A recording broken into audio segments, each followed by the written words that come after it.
Ιταλική συνταγή σε γερμανική εκτέλεση. Η Gallardo, η μικρή Lamborghini που έκανε την εμφάνισή της στα μέσα του 2003, συνδυάζει τη φυσιογνωμία ενός Ιταλικού supercar με τις αρετές ενός γερμανικού GT. Η κατασκευή και η συναρμολόγηση των περισσότερων τμήματων της Gallardo πραγματοποιούνται στην Ιταλία. Όμως το ανεξάρτητο πλαίσιο και το μπλοκ του 10κύλινδρου κινητήρα της χυτεύονται στη Γερμανία, μιας και η Audi θεωρείται κορυφή στην επεξεργασία του αλουμινίου. Μετά τον τελικό έλεγχο, κάθε αυτοκίνητο φορά ζάντες και ελαστικά δοκιμών και στρώνεται στις ορεινές διαδρομές γύρω από το εργοστάσιο, πραγματοποιώντας περί τα 100 χιλιόμετρα. Ο νέος αλουμινένιος V10 των 5 λίτρων αποδίδει 500 ύπους και μέγιστη ροπή 52 χιλιογραμμόμετρα, 40 από τα οποία είναι ήδη διαθέσιμα από τις 1500 στροφές. Η κίνηση μεταδίδεται στους 4 τροχούς μέσω 3 διαφορικών, εκ των οποίων το κεντρικό συνδυάζεται με συνεκτικό συμπλέκτη.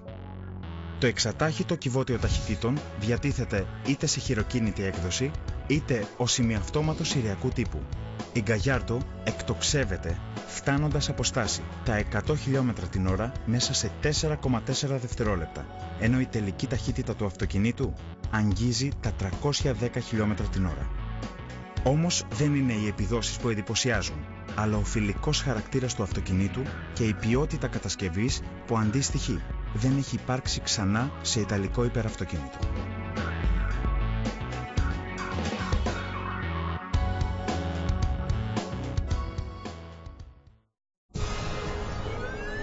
Ως διάδοχος μιας εκλεκτής ράτσας υπεραυτοκινήτων, όπως η 288 GTO, η F40 και η F50, η Enzo αποτελεί την αιχμή του δώρατος της Ferrari. Σύμφωνα με το Maranello, μεγάλη είναι η τεχνολογική συγγένεια του συγκεκριμένου αυτοκινήτου με τα μονοθέσια της Φόρμουλα 1. Από αυτά, η Enzo δεν δανείστηκε μόνο τη δομή του πλαισίου και την αρχιτεκτονική του κινητήρα και της μετάδοσης, αλλά υιοθέτησε και αρκετά στοιχεία από την εμφάνισή τους. Από την άλλη, αυτό το περιορισμένης παραγωγής τετράτροχο ξεπερνά σε τεχνολογία ακόμη και τα ίδια τα αγωνιστικά μονοθέσια στους τομείς που εκείνα υπόκεινται σε περιορισμούς λόγω κανονισμών. Το αμάξωμα από ανθρακονήματα θυμίζει γλυπτό και έχει απογυμνωθεί από τις αεροτομές που βάριναν αισθητικά την F40 και την F50 χάρη σε έναν επαναστατικό σχεδιασμό που προέκυψε ύστερα από 3.000 ώρες δοκιμών στην αεροδυναμική σύραγγα της Ferrari. Ανοίγοντας το τεράστιο σε πλάτος πλην πανάλαφρο πίσω καπό, αποκαλύπτεται ο πιο ισχυρός κινητήρας που έφτιαξε ποτέ το Maranello για χάρη των κοινών θνητών.